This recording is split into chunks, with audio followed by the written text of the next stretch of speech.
காக்கும் கரை விநாயகருக்கு சரணம், பூண்டி மகானுக்கு அரோகரா.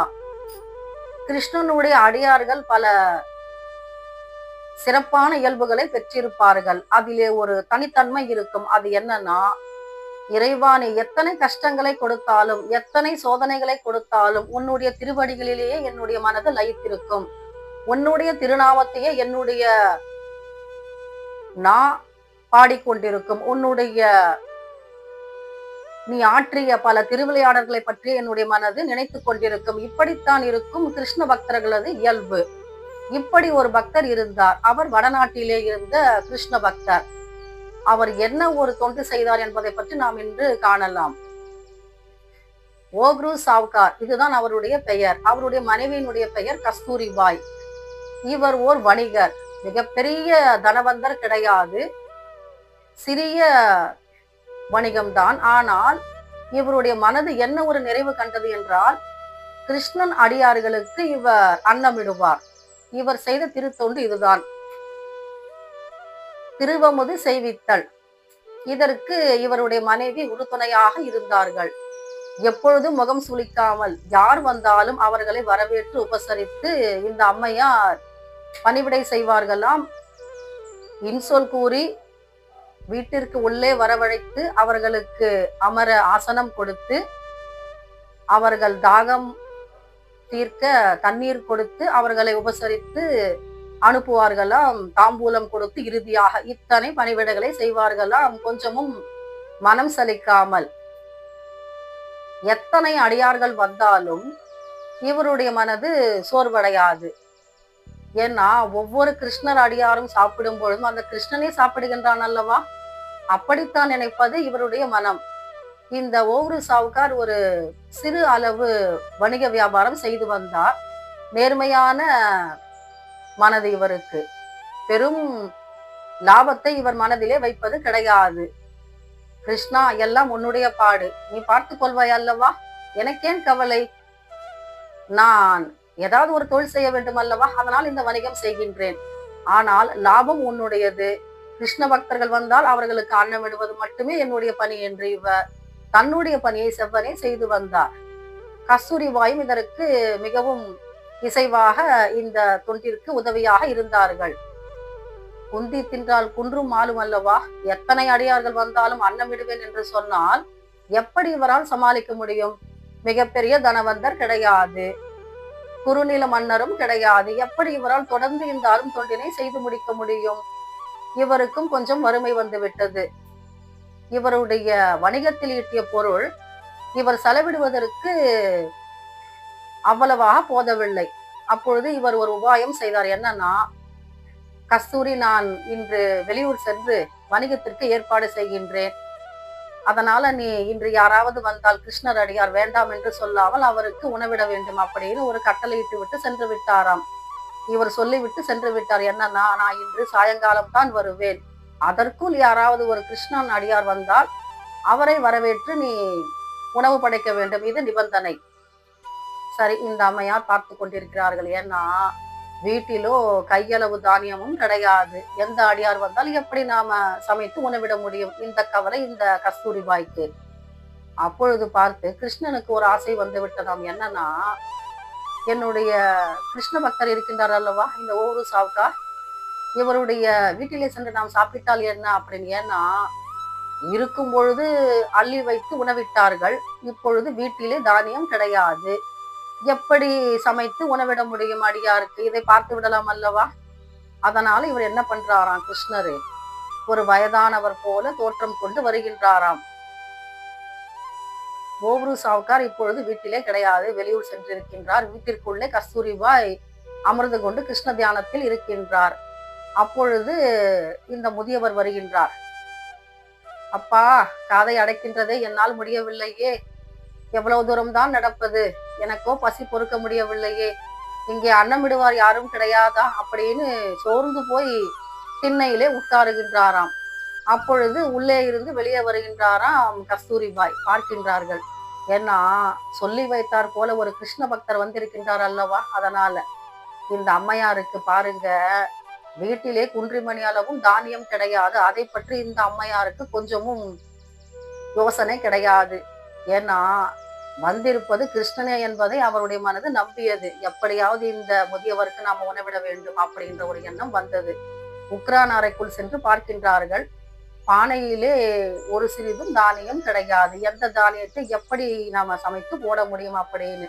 சரி, அந்த முதியவரை நாம வீட்டுக்குள்ள கூப்பிடுவோம் அப்படின்னு வெளியே வந்து சொல்றாங்களாம்.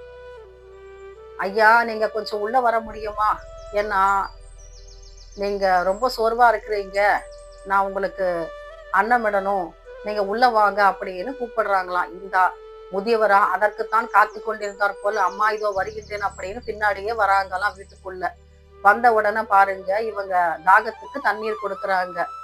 ஐயா, நீங்க இங்கேயே கொஞ்சம் உட்கார்ந்து கொஞ்சம் ஆசுவாசப்படுத்திக்கோங்க, நான் வெளியே போயிட்டு மளிகை பொருட்கள் எல்லாம் வாங்கி கொண்டு வந்து உங்களுக்கு உணவிடுகிறேன் சமைத்த அப்படின்னு சொல்லிவிட்டு சென்று விட்டார்களாம். ஆனா அந்த அம்மையாருக்கு இப்ப கையில என்ன இருக்குன்னு பாருங்க, ஒன்றும் கிடையாது. எப்படின்னா அவரு வெளியே போயிட்டாரு, சாவுகாரு கையில காசெல்லாம் கொடுக்கல.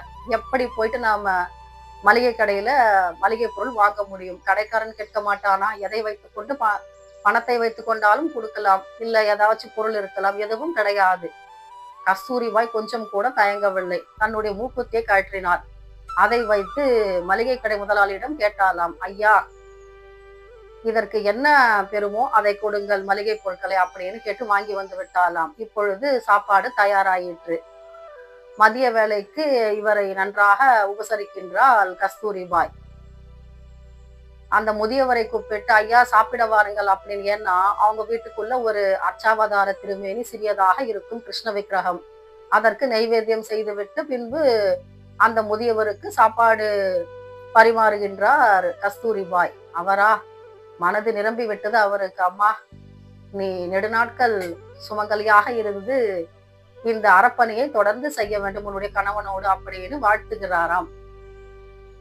இப்ப என்னன்னா, இப்ப இவர் என்ன பண்றாரு, முதியவருக்கு கொஞ்சம் தெம்பு வந்துடுச்சு, புத்துணர்வு வந்து விட்டது. ஏன்னா சாப்பிட்டாரு இல்லையா, அதனால இவரு உக்ரான் அறைக்குள்ள சென்று பார்க்கிறாராம். பானைகளை எல்லாம் திறந்து பார்த்துவிட்டு, அம்மா, நீங்கள் எப்பொழுதெல்லாம் இப்படி அன்னதானம் செய்ய இருக்கின்றோம் என்று நினைக்கின்றீர்களோ அப்பொழுதெல்லாம் இந்த பானைகள் நிரம்பி இருக்கும். நீங்கள் கவலைப்படாமல் இந்த தொண்டினை நீங்கள் செய்து வாருங்கள் அப்படின்னு ஆசீர்வாதம் செய்துவிட்டு கிளம்பி விடுகின்றாராம். கஸ்தூரிபாய்க்கு ரொம்பவும் மனது சந்தோஷமாகி விட்டது. நாம இருந்தா என்ன நினைப்போம்? நமக்கே இங்கே ஒரு பிடி தானியம் கிடையாது, இந்த வேலையிலே ஒரு கிருஷ்ண பக்தர் வந்தால் நாம என்ன நினைப்போம்? ஐயா, நீங்கள் நாளைக்கு வாருங்கள் என்று சொல்லி அனுப்பும். ஆனால் ஒரு உண்மையான கிருஷ்ண பக்தனது இதயம் எப்பொழுதும் கிருஷ்ண அடியாருக்கு உணவிட வேண்டும் என்றுதான் நினைத்துக் கொண்டிருக்கும். சாயங்கால வேலை வரைக்கும் பார்க்கின்றாள் கஸ்தூரிபாய். ஆனால் சாவுகார் இன்னும் வரவில்லை. மறுநாள் காலை தான் வந்தார். அப்பொழுது இவள் சொல்கின்றாளாம் கஸ்தூரிபாய், நேற்று இம்மாதிரி ஒரு முதியவர் வந்தார், ரொம்பவும் பசியோட, கையிலே காசு கிடையாது, காலனாவும். அதனால நான் மளிகை கடைக்கு சென்று என்னுடைய மூக்குத்தியை அடமானம் வைத்து அதிலே இந்த மளிகை சாமான் எல்லாம் வாங்கி வந்து நான் சமைத்து அவருக்கு பரிமாறினேன் அப்படின்னு சொல்லும் பொழுது அவர் கொஞ்சம் கூட கோபப்படவில்லை. சாவுகார் ரொம்பவும் சந்தோஷப்பட்டாராம். எவ்வளவு அருமையான மனைவி நீ! ஏன்னா வீடு தேடி வந்த கிருஷ்ணன் அடியாருக்கு இல்லை என்னாது நீ சமைத்து பரிமாறினாய் அல்லவா, ரொம்பவும் சந்தோஷம் அப்படின்னு இவரு கிருஷ்ணர் மேல ரொம்பவும் அன்பா இருக்கின்றாராம். மறுபடியும் கொஞ்ச காலம் சென்றது. இப்போ ஒரு 50 பேர் கிருஷ்ணன் அடியார்கள் பக்தர்கள் வருகின்றார்களாம் அந்த ஊருக்கு. அப்போ கேட்கிறாங்களாம், இங்கே யாராவது அன்னமிடுவார் உண்டா அப்படின்னு. அப்பொழுது எல்லோரும் கை காட்டுகின்றார்களாம் சாவுகாருடைய வீட்டை. ஐயா, இந்த வீட்டை தேடி செல்லுங்கள், உங்களுக்கு வேண்டிய மட்டும் அன்னம் கிடைக்கும் அப்படின்னு. அப்பொழுது ஒரு 50 பேர் கொண்ட கிருஷ்ண அடியவர்களுடைய கூட்டம் உணவு தேடி அங்கே அந்த ஊருக்கு வந்ததாம். அப்பொழுது அத்தனை பேரும் கை காட்டினார்களாம். நீங்கள் சாவுகார் வீட்டிற்கு சென்றால் அந்த அம்மையார் மனது நிறைவாக உங்களுக்கு அன்னமிடுவார்கள் அப்படின்னு. இவர்களுக்கா சந்தோஷமாக போய்விட்டது. சரி, நாம அவங்க இல்லத்தை அடையலாம் அப்படின்னு புறப்படுறாங்களாம். அப்பொழுதும் கஸ்தூரிபாய் அத்தனை பேரையும் வரவேற்கின்றாளாம். ஆனா இவளுக்கு கொஞ்சம் சங்கடமா போயிடுச்சு. ஏன்னா முன்னாடி ஒரு முதியவர் வந்தார் இல்லையா, ஒரு 2 மாதத்துக்கு முன்னாடி. அவர் என்னன்னு சொல்லிட்டு போனார், அம்மா, நீ எப்பொழுது அன்னமிட வேண்டும் என்று நினைக்கின்றாயோ அப்பொழுது இந்த உக்ரான் அறைக்குள்ளே வந்து பானைகளை திறந்து பார்த்தால் உனக்கு வேண்டிய மட்டும் அதற்கான பொருள் இருக்கும் அப்படின்னு சொல்லிட்டு போனார் இல்லையா? இது உண்மையா பொய்யான்னு இந்த அம்மையாருக்கு தெரியாது. அதை இவங்க சோதனை செய்தும் பார்க்கவில்லை. அப்பொழுதைக்கு அந்த முதியவர் வாழ்த்தி விட்டு சென்றார். அவ்வளவு மட்டும்தான் இந்த கஸ்தூரிபாய்க்கு தெரியும். இப்பொழுது 50 பேர் கொண்ட கும்பல் வந்திருக்கிறார்கள். இவர்களுக்கு எப்படி அன்னமிட முடியும்? மறுபடியும் இவர்களால் அவ்வளவு பேருக்கும் சாப்பாடு கொடுக்க முடியாது. அவ்வளவு பணம் கிடையாது. ஏன்னா இப்பொழுது கூட இவர்களுடைய நிதி நிலைமை ரொம்பவும் சொல்லிக் கொள்கின்றார் போல கிடையாது.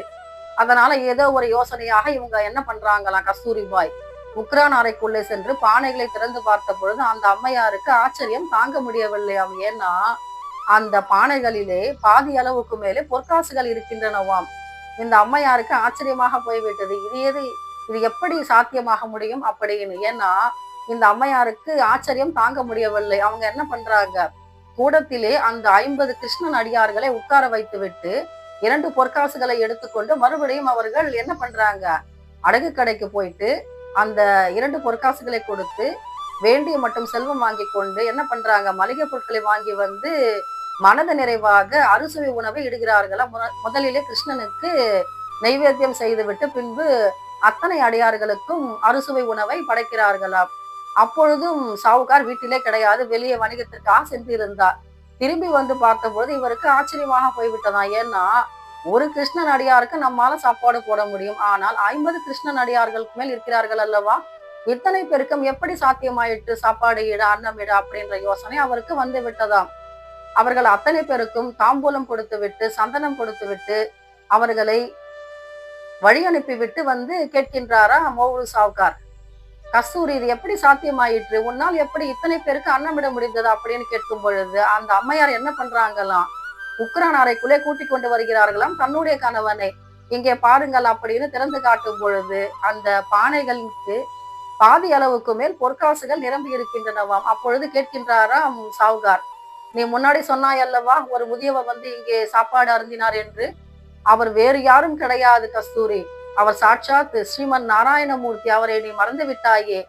உனக்கு கிடைத்த தரிசனம் எனக்கு கிடைக்கவில்லை, எவ்வளவு பாக்கியசாலி நீ கேட்டாய் என்று உனக்கு இத்தனை செல்வங்களை கொடுத்திருக்கின்றார் அல்லவா. எத்தனை பேர் எப்படியெல்லாம் அவரை பார்ப்பதற்கு தவம் இருக்கிறார்கள், எப்படியெல்லாம் தியானம் செய்கின்றார்கள், யோகம் செய்கின்றார்கள், தவம் பயில்கின்றார்கள், அவர்களுக்கெல்லாம் கிட்டாத தரிசனம் உனக்கு கிடைத்திருக்கிறது அல்லவா, நீயே பாக்கியசாலி அப்படின்னு ரொம்பவும் சந்தோஷப்படுகின்றாராம். மற்றும் என்ன பண்றாராம், இவரு கூடத்துக்கு போயிட்டு கிருஷ்ண விக்கிரகத்தில் காலடியின் கீழே விழுந்து அழுகின்றாராம். இறைவா, எனக்கு கருணை காட்டக்கூடாதா, எனக்கு உன்னுடைய தரிசனம் கிட்டக்கூடாதா அப்படின்னு. அப்பொழுது கிருஷ்ணர் காட்சி கொடுக்கின்றாராம். பீதாம்பரதாரியாய் கையிலே புல்லாங்குழல் வைத்துக் கொண்டு மிகவும் அற்புதமான தரிசனம் கொடுக்கின்றாராம். அவர் சொல்கின்றாராம், நான் தான் வந்தது என்பது உனக்கு இன்றுதானே தெரிய வந்தது, இத்தனை நாளும் அந்த எண்ணம் கிடையாதல்லவா உனக்கு. ஆனா நீ என்ன ஒரு துண்டு செய்திருக்கின்றாய், யார் வந்தாலும் முகம் சுளிக்காமல் அவர்களை வரவேற்று உபசரித்து அவர்களுக்கான அன்னமிடுதல் பணியை தொடர்ந்து செய்து வந்தாய் அல்லவா, இந்த பணியை நீ தொடர்ந்து செய்து கொண்டு வர வேண்டும் அப்படின்னு ஆசீர்வாதம் செய்கின்றாராம். எத்தனை அருமையான ஒரு தொண்டு பாருங்கள். கிருஷ்ணனை நம்பியவர்கள் எத்தனை சோதனை கட்டத்தில் இருந்தாலும் எவ்வளவு போராட்டங்களையும் சவால்களையும் சந்தித்தாலும் இறுதியில் கிருஷ்ணன் கை கொடுக்கின்றான் அல்லவா, என்னுடைய பக்தர் இவன், நான் எப்படி இருந்தாலும் காப்பாற்றுவேன், எங்கிருந்தாலும் அவனுக்கு நான் கை கொடுப்பேன், அவர்களை நான் கண்ணீர் விட்டு அழ வைக்க மாட்டேன் என்ற உறுதியான நெஞ்சு இருக்கின்றது அல்லவா கிருஷ்ணனுக்கு. இந்த ஒவ்வொரு சாவுக்காருடைய சரிதம் சொல்கின்ற அற்புதமான செயல் இதுதான், கருத்து இதுதான். என்னன்னா, கிருஷ்ணன் அடியார்கள் ஒரு பொழுதும் கண் கலங்க வேண்டாம், அவர்களை காப்பாற்ற கிருஷ்ணன் எப்படி இருந்தாலும் தன்னுடைய அருளை தொடர்ந்து கொடுத்து கொண்டே இருப்பான். இப்படித்தானே நிகழ்ந்தது சாவுகாருடைய சரித்திரத்திலும். அவ 2 மாதத்திற்கு முன்பு வந்தார், ஒரு முதியவராக உக்ரான் அறைக்குள்ளே பார்த்து விட்டு, நீ எப்பொழுது கேட்டாலும் அதற்கான அன்னமிடுதல் பணிக்கான பொருட்கள் உன் வீட்டில் நிரம்பி இருக்கும் என்று சொன்னார் அல்லவா. இறைவனுடைய வார்த்தை பொய்க்காது அல்லவா, அதற்கு இதுதானே சான்று. இப்படி பலகாலம் அவர் அன்னமிடுதல் பணியை தொடர்ந்து செய்து பின்பு வைகுந்தம் அடைந்தார். இப்படி ஒரு அற்புதமான கதை இருக்கின்றது மகாபக்த விஜயத்திலே. எவ்வளவு நேர்த்தியான தம்பதிகள் பாருங்கள், ஒவ்வொரு சாவுக்காரும் அவருடைய மனைவி கஸ்தூரிபாயும். ஏன்னா மனமொத்த தம்பதிகள், இறைவனுடைய அன்பு பரிசல்லவா. அப்படித்தானே. ஏன்னா ஒண்ணு கணவன் இறைவன் மீது மாறாத பக்தி கொண்டிருப்பார், மனைவி அதிலே நாட்டம் இல்லாமல் இருப்பாள். ஆனால் மனைவியும் உடன்பட்டு இப்படி இறுதி வரை தொண்டு செய்வது என்பது மகத்தான காரியம் அல்லவா? இப்படி தொடர்ந்து சமாராதனை செய்து அவர்கள் அதிதி சமகாரம் சத்காரம் செய்து அவர்கள் கிருஷ்ண பதத்தை அடைந்தார்கள். நாமும் இப்படிப்பட்ட அருமையான கிருஷ்ண பக்தர்களுடைய திருவடிகளை வணங்குவோம், அவர்களுடைய திருநாமங்களை சொல்வோம், கிருஷ்ணருடைய அருளுக்கு பாத்திரமாவோம். மீண்டும் சந்திப்போம் இப்படிப்பட்ட அருமையான பக்தரின் கதையோடு பதிவோடு. ஒவ்வொரு சாவுகாரனுடைய செயல் வாழ்க, கிருஷ்ண பக்தர்களுடைய செயல் வெல்க. காக்கும் கரை விநாயகருக்கு சரணம், பூண்டி மகானுக்கு அரோகரா.